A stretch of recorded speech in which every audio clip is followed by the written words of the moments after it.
Greetings and salutations, Johnny Metal Metal Plus. Just a quick different one. Not doing too much. I'm probably only going to be doing sort of one collection update a month these days, so just not buying as much shit. Probably got a black metal collection update to do next. I do have some death metal and some death doom, but I want to wait for. I'm still waiting for a couple of bits and bobs to come in before I do that. So I'll leave that one. Yeah, this one's a little different.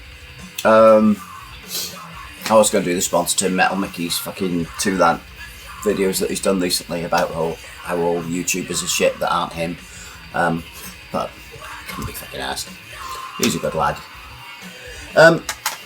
So what I thought I'd do is kind of inspired by Mike, but not his current bullshit videos. In the background, first off, we're listening to this at the Gates. I think it's the second album with Feel Like Kiss the Burning Darkness. Piece for came out in '93 originally. Yeah, I think it's the second, isn't it?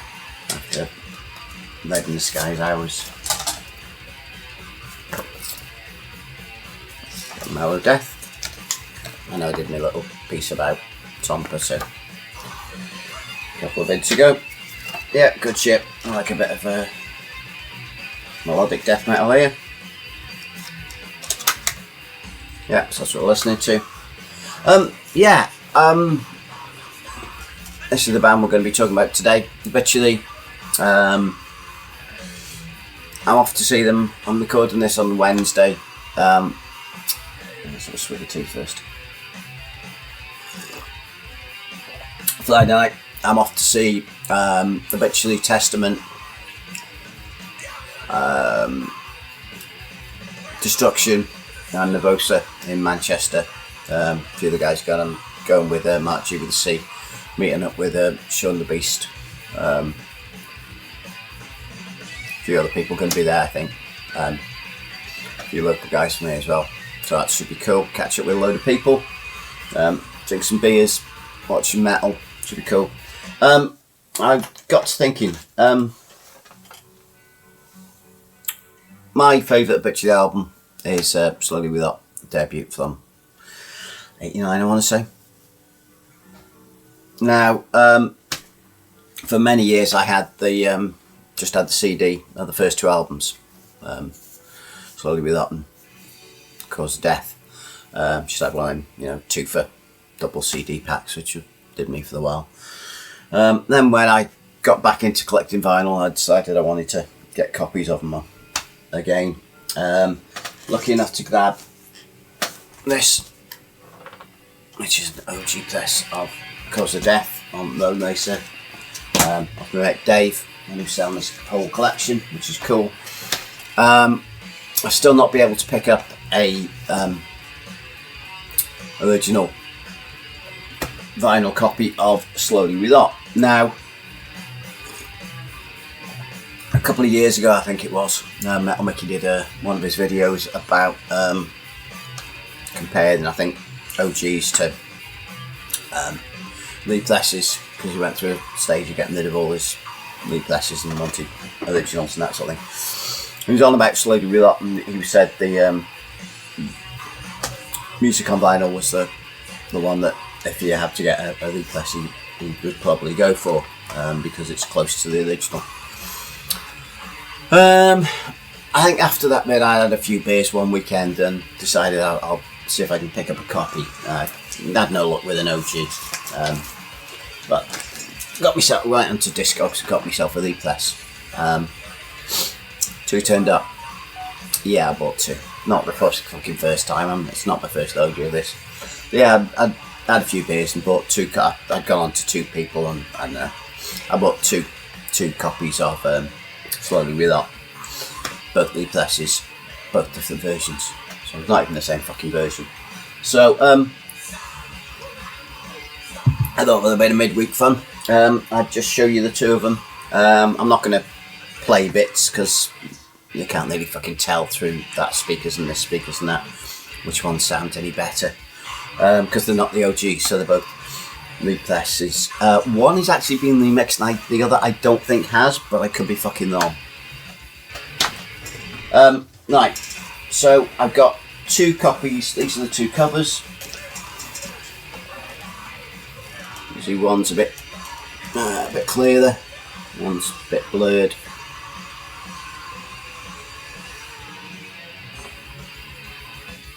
It's a bit shinier. Colours are slightly different.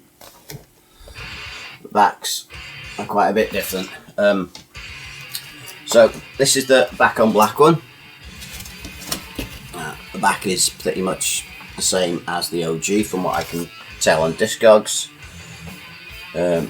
It's got the at the bottom, same track listing, same picture, and it says here originally released 1989 Roadrunner Records, and all like that.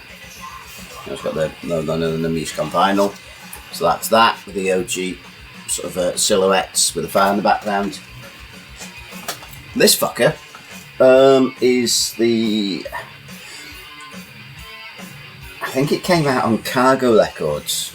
I think it's a German press, and it's actually been remastered back in 1997. So it's a 1997 remaster. I think this version actually came out 2007, maybe something like that. Got the Discogs. So it's got a fucking weird logo at the top. The picture is not a silhouette. You can actually see the guys, and it's also got more fucking songs on it. It's got Find Near Eyes demo version and Like the Dead demo version.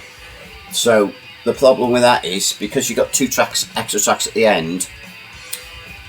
Side A has got 1 more track on it. So there's 14, so there's 7 tracks on each side. So instead of like on this one, track side A finishes with Gates of Hell, it actually finishes with fucking Words of Evil. So it interrupts the flow if you're used to listening to it, the original one on vinyl, which I think is why Nicky said to get that one. As I said, this one's shiny as well, the Cargo Records one. There's the Cargo logo. The bottom there. Yeah, this one's shiny. This is matte, like a lot of the music on vinyl. Music on vinyl one doesn't come anything with it, just comes in. It's one of these, both black vinyl. So it's just got the black logo on it, and the music on vinyl next to it. Normal track listing, pretty basic, good stuff. 180 gram, nice and heavy.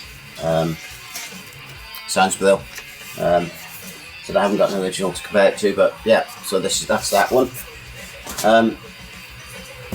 This one, first of all, it's got different labels in the middle. And that fucker,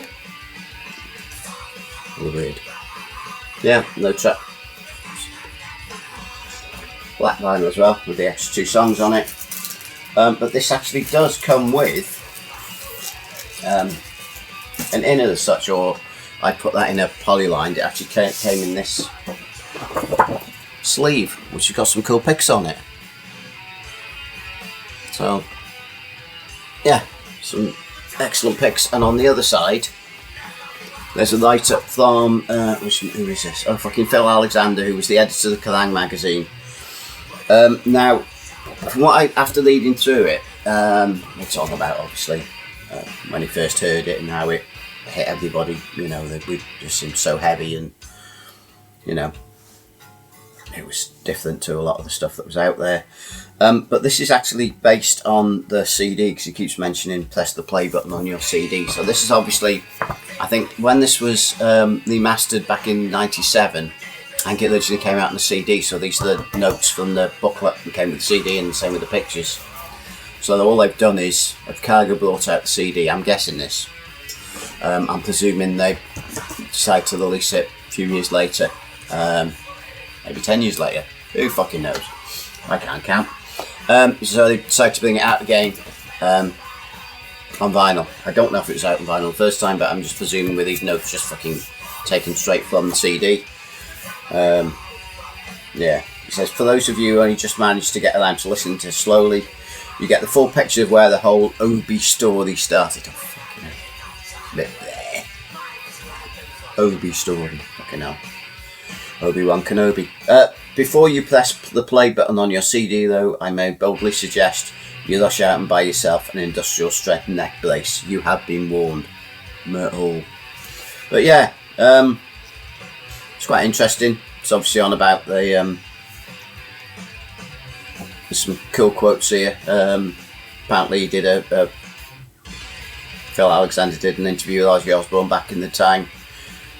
He played him 2 tracks. Apparently they had the story is they had the original demo tape when they were called, was it Executioner, I think. Yeah, Executioner with an X at the start. So yeah, they're literally called Executioner, but at the demo. The 2 tracks here, Find the Horizon, Like the Dead, they are actually the ones from the Executioner demo, apparently. So that's kind of cool, I guess. And obviously the demo then converted, they put the songs on for this album. But yeah, apparently he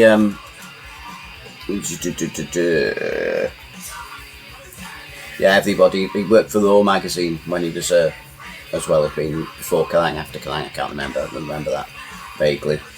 And when they had the tape, they used to fucking play it to anybody that came in the office, and they did an interview with Ozzy, and they played him 2 tracks, and he just put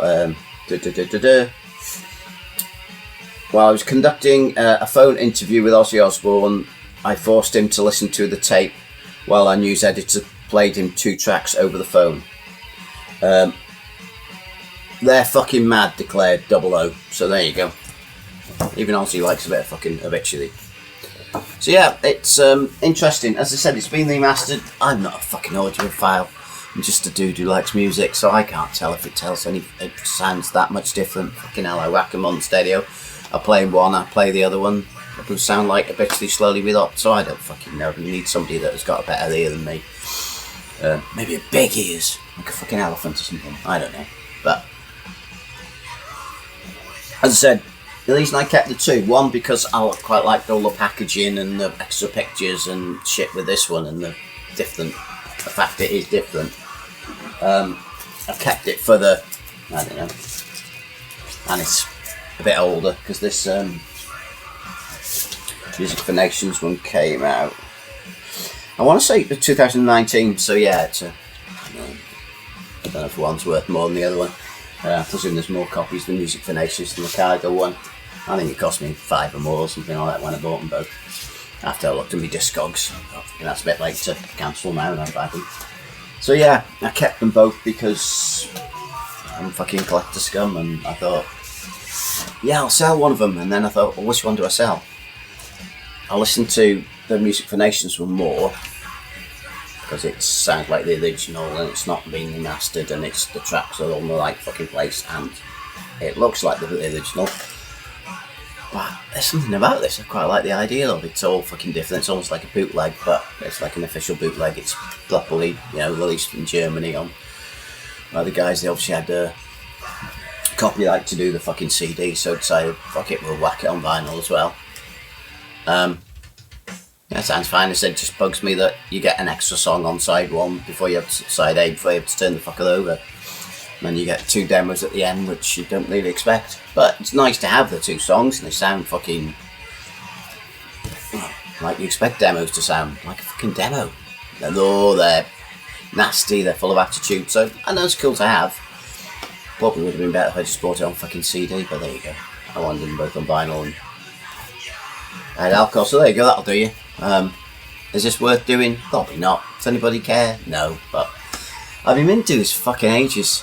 But I've had like too much fucking records to show, so now I'm cutting down on a bit of my spending. I've got other stuff to do, so still can't get me in on the back to front because this is the chords that I'm looking at, but it's all back to front. But obviously, I don't have to switch it on, and it just automatically plays it. So that's why I'm keep pointing at the wrong fucking side of the thing because I'm stupid. Anyway, there you go, cunts. Hope you enjoy it, and I'll see you guys in the next one. I said it'd probably be a black metal collection update. Latest.